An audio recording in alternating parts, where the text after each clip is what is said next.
أعوذ بالله من الشيطان الرجيم.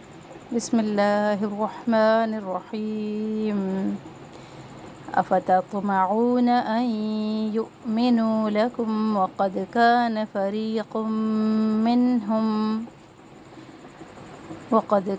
فريق منهم يسمعون كلام الله ثم يحرفونه من بعد ما عقلوه وهم يعلمون.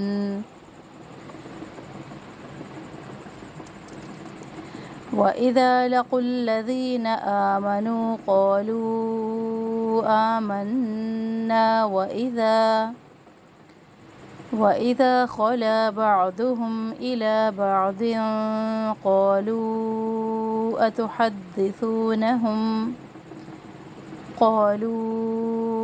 أتحدثونهم بما فتح الله عليكم ليحاجوكم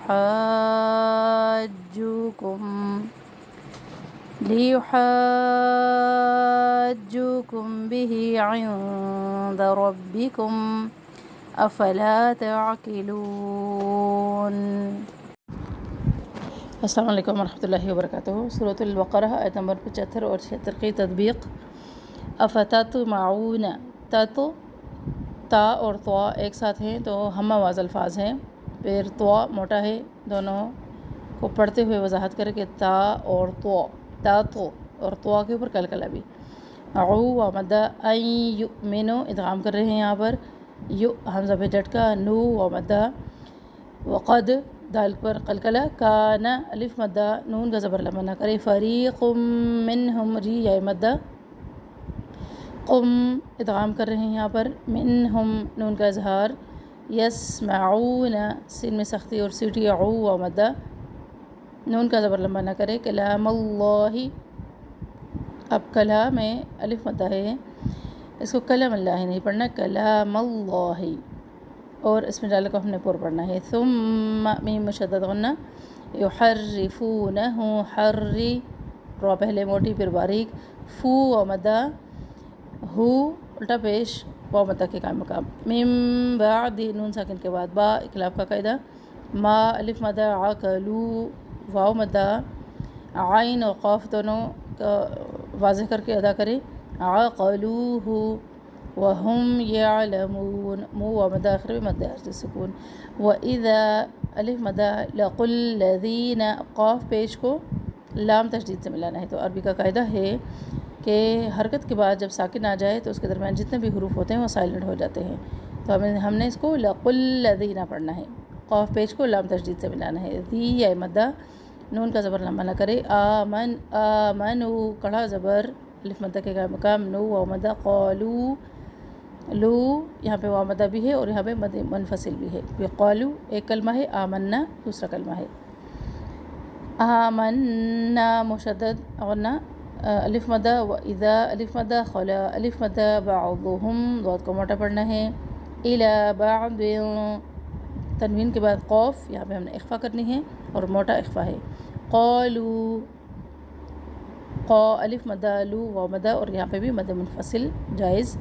اتحدثونہم، حا واضح کرے، وسط حلق سے نکلتی ہے آواز، دال کے اوپر تشدید. اتحدی دو دفعہ پڑھنا ہے.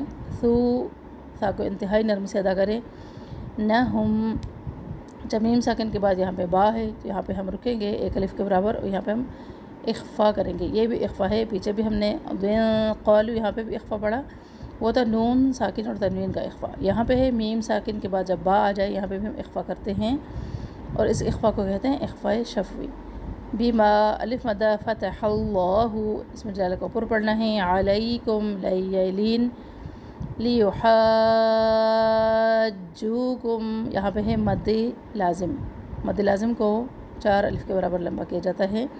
ہم جتنا بھی آواز کو اوپر لے کے جائیں گے تو فوراً سے جیم کو پک کریں گے، کیونکہ جیم کے اوپر پہلا جیم تشدید ہے تو پہلا جیم اس میں ساکن ہے. تو لیحاج فوراً اس کو پک کرنا ہے، ایسا نہیں کہ آواز اوپر لے کے وہاں پہ آواز چھوڑ دی جائے، فوراً سے جیم کو ساتھ پک کرنا ہے. لیحاجوکم، اب جو و مدہ اس کو پورا ادا کرنا ہے، وہ ہونٹوں کی گولائی کے ساتھ واو کو. اچھا کم بھی، یہاں پر بھی میم ساکن کے بعد با، یہاں پہ بھی اخفاء شفوی، عند نون پر ہم اخفاء کریں گے. ربکم تشدید ہے با، اور با کی زیر مجہول نہ ہو. افلا، افلا، اب سنگل حرکات ہے پیچھے تو ان کو لمبا نہیں کرنا، لیکن لا کو کرنا ہے کیونکہ لا الف مدہ ہے. تعقلون، عین اور قاف واضح ہو دونوں، لو و مدہ، اور آخر میں مد عرض سکون. تقبل اللہ منا ومنکم.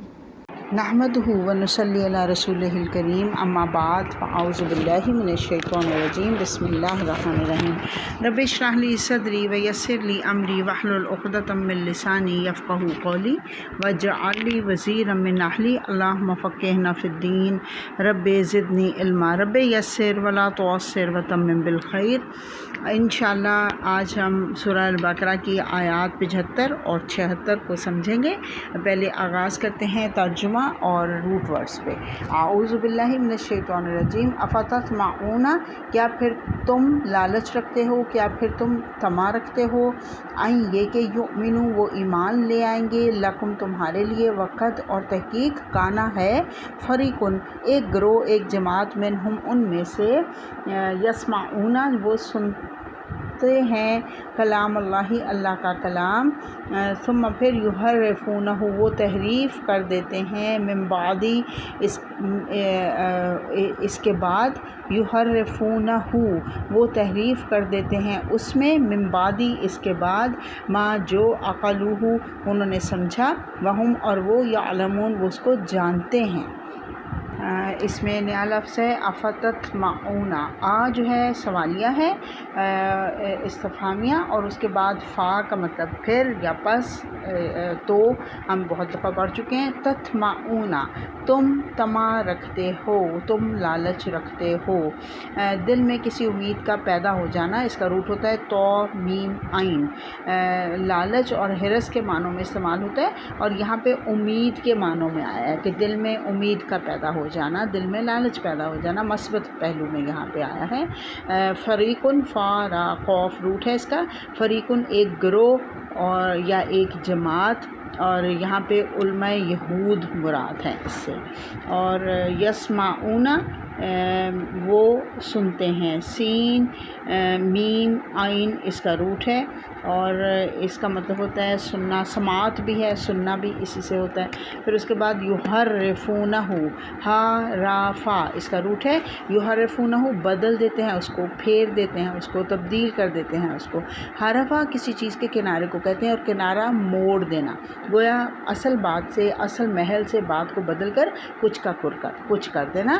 عقلوہ عین قاف لام، عقل انہوں نے سمجھا، ان کو عقل ملی. عقل بیسیکلی عقل کا لغوی مطلب ہوتا ہے باندھنا. عقل بھی انسان کو باندھ کے رکھتی ہے نا، تو اسی اس کا مطلب ہوتا ہے باندھنا. اگلی آیت پہ چلتے ہیں، آیت نمبر 76 پر.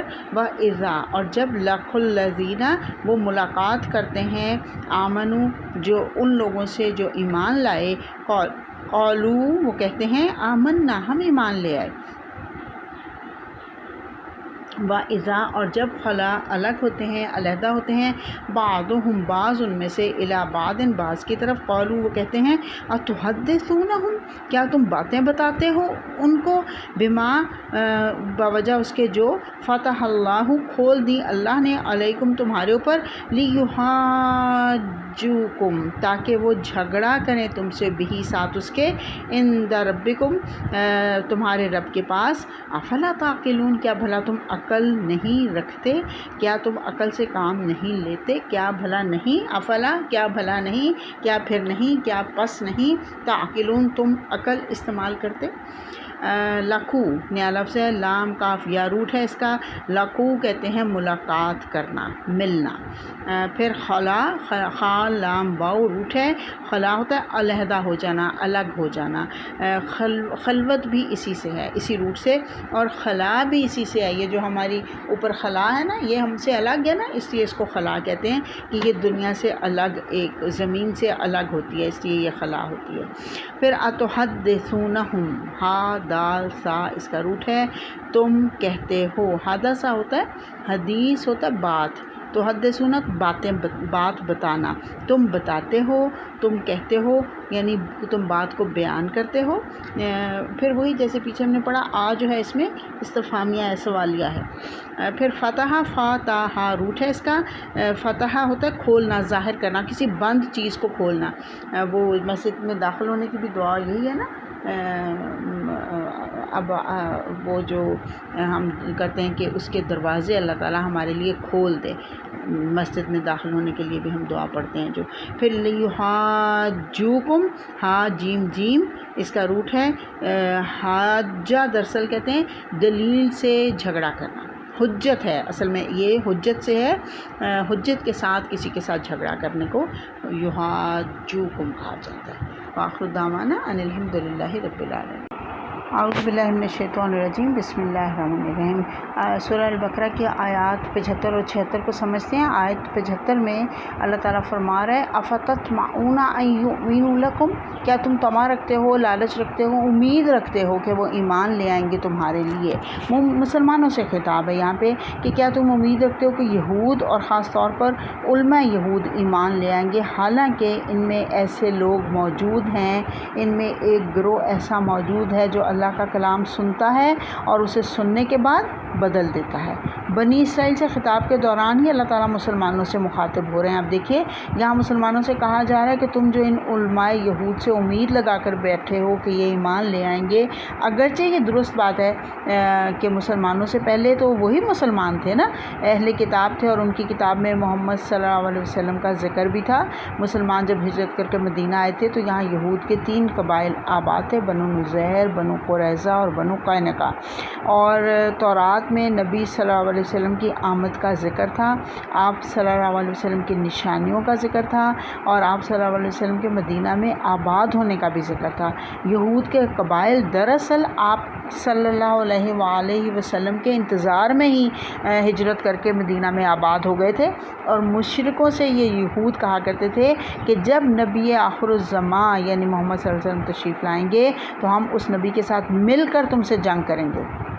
دیکھیے ان کے ارادے کیا تھے، لیکن ہوا کیا، جب انہوں نے یہ دیکھا کہ آخری نبی بنی اسرائیل میں سے نہیں بلکہ بنی اسماعیل میں سے مبعوث فرما دیے گئے، تو انہوں نے ضد، عناد، بغض، حسد کی وجہ سے ان کا انکار کر دیا، یعنی وہ حق کو دیکھ کر، حق کو پہچان کر اس سے منحرف ہو گئے۔ قرآن میں آتا ہے وہ نبی کو ایسے پہچانتے تھے کما یعرفون ابناءہم، جیسے کہ اپنے بیٹوں کو پہچانتا ہے، اور مسلمانوں کی ان سے توقع بھی حق بجانب تھی، کیونکہ انہیں یہی امید تھی کہ اہل کتاب کیونکہ انبیاء کے اولاد اور پہلے مسلمان تھے تو وہ سب سے پہلے محمد صلی اللہ علیہ وسلم پر ایمان لائیں گے۔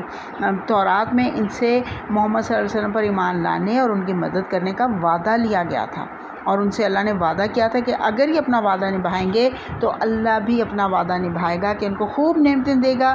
اور اللہ تعالیٰ فرما رہا ہے کہ یہود نبی کی نبوت پر کیا ایمان لائیں گے، حالانکہ حقیقت یہ ہے کہ ان میں سے ایک گروہ مراد ہے علماء یہود، وہ کیا کرتا تھا، تورات میں اللہ کا کلام سنتے تھے، جانتے تھے کہ یہ حق ہے، اور جاننے کے بعد اس میں تحریف کر دیتے تھے۔ تحریف کیا کرتے تھے، اس کو چھپا لیتے تھے یا تبدیل کر لیتے تھے، کیونکہ ان کو پتہ تھا کہ یہ اگر لوگوں کو پتہ چل گیا کہ ہماری کتاب میں محمد صلی اللہ علیہ وسلم کا ذکر ہے تو پھر وہ ہمارے سے تقاضا کریں گے کہ ہم بھی ایمان لیں، تو اس لیے وہ اس طرح کی آیات کو چھپا لیتے تھے۔ یہ بھی ذہن میں رکھیے کہ تورات آج جس طرح ہمارے پاس، ہم تو بہت بلیسڈ قوم ہے کہ ہمارے پاس ہر گھر میں قرآن موجود ہے، جو چاہے قرآن کو کھولے اور قرآن کو پڑھ لے۔ ان کے ہاں ایسا نہیں تھا، تورات صرف علماء یہود کے پاس ہوتی تھی، ہر ایک کے پاس نہیں ہوتی تھی۔ وہ اپنے مسائل کو پوچھنے کے لیے پادریوں کے پاس جاتے تھے، علماء کے پاس جاتے تھے۔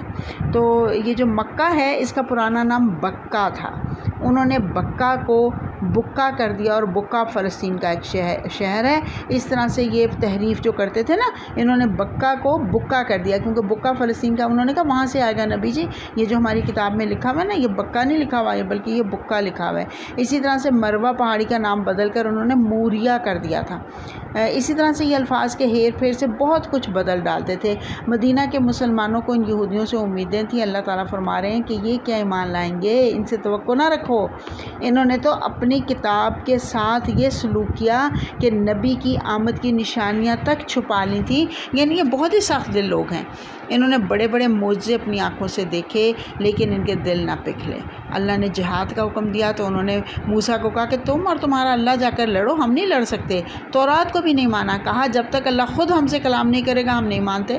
جب موسیٰ علیہ السلام 70 لوگوں کو کوہ طور پر لے کر گئے، اللہ تعالیٰ نے کلام کیا تو کہنے لگے ہم صرف آواز سن کر ایمان نہیں لائیں گے جب تک خود اللہ کو نہ دیکھ لیں۔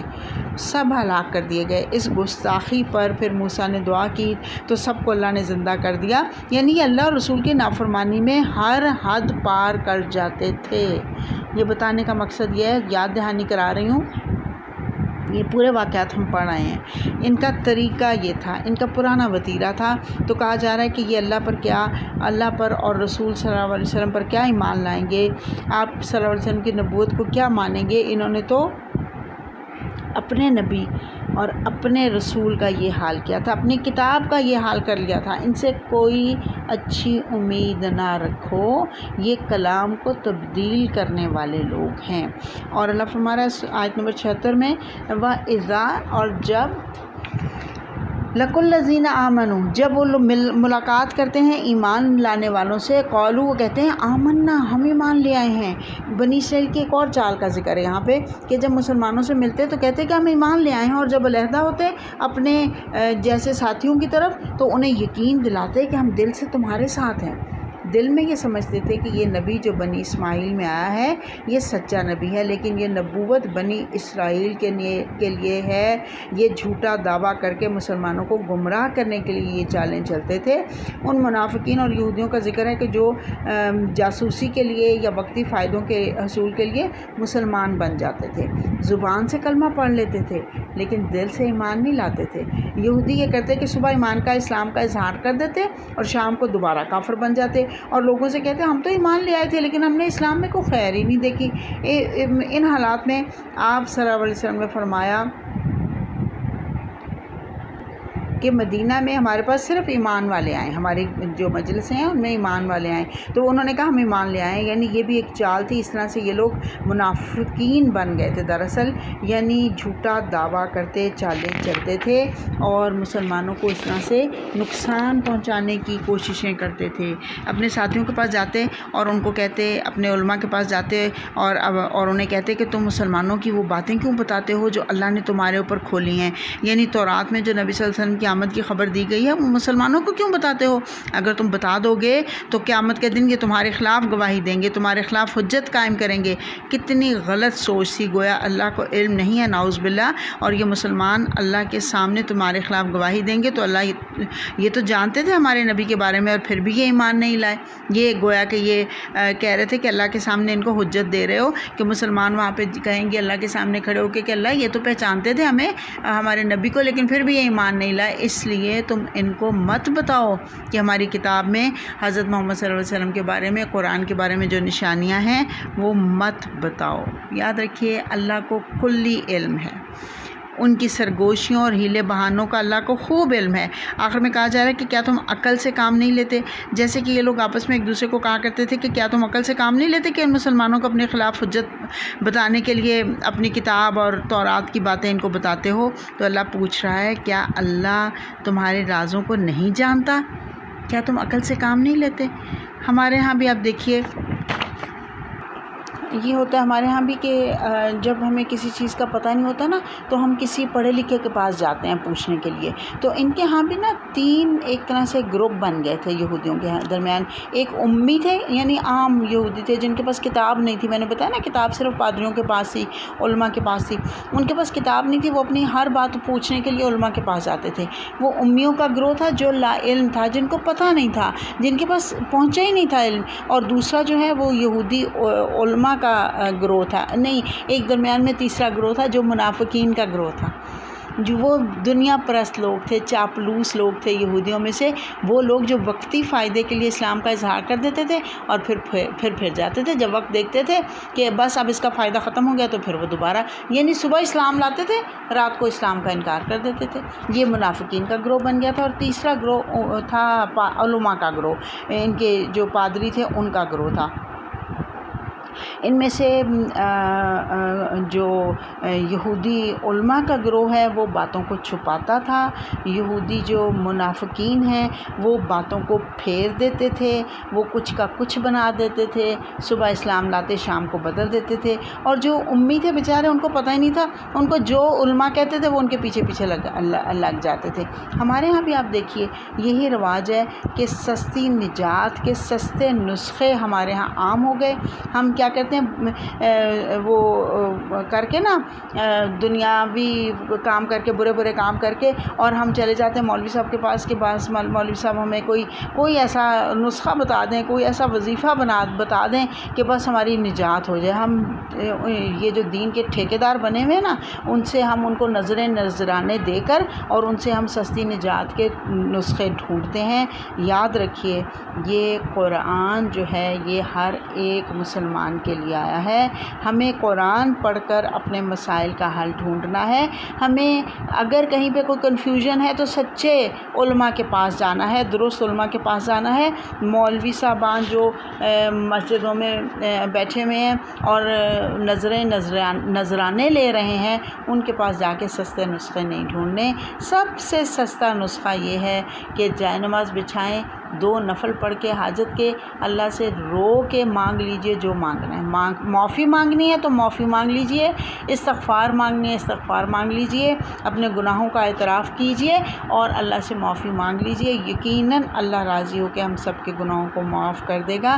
تو بہرحال یہاں پہ بات یہ ہے کہ اگر انسان گر جائے اپنی، جو اللہ نے ہمیں اتنا اعلیٰ مقام دیا ہے، اس سے گر جائے اپنے مقام سے، تو انسان نیچے سے نیچے لڑکتا چلا جاتا ہے، جو کہ ان لوگوں نے کیا تھا۔ تو وہ ایک دوسرے کو اکساتے تھے اور کہتے تھے کہ عقل سے کام لو، مسلمانوں کو نہ بتاؤ اپنے راز کی باتیں جو تورات میں لکھی ہوئی ہیں۔ انہوں نے پوچھا تھا، دیکھیے پچھلی آیت میں آیا، وہ ان سے پوچھتے ہیں کہ کیا تم عقل سے کام نہیں لیتے کہ ان لوگوں کو یہ باتیں بتاتے ہو؟ تو اللہ پوچھ رہا ہے کیا تم عقل سے کام نہیں لیتے کہ اللہ کو تمہارے سب رازوں کا پتہ ہے، تمہارے سب بھیدوں کا پتہ ہے؟ تو اللہ تعالی ہمیں درست دین پر عمل کرنے والا بنائے۔ وآخر دعوانا ان الحمد للہ رب العالمین۔ سبحان ربک رب العزت عما یصفون وسلام علی المرسلین والحمد للہ رب العالمین۔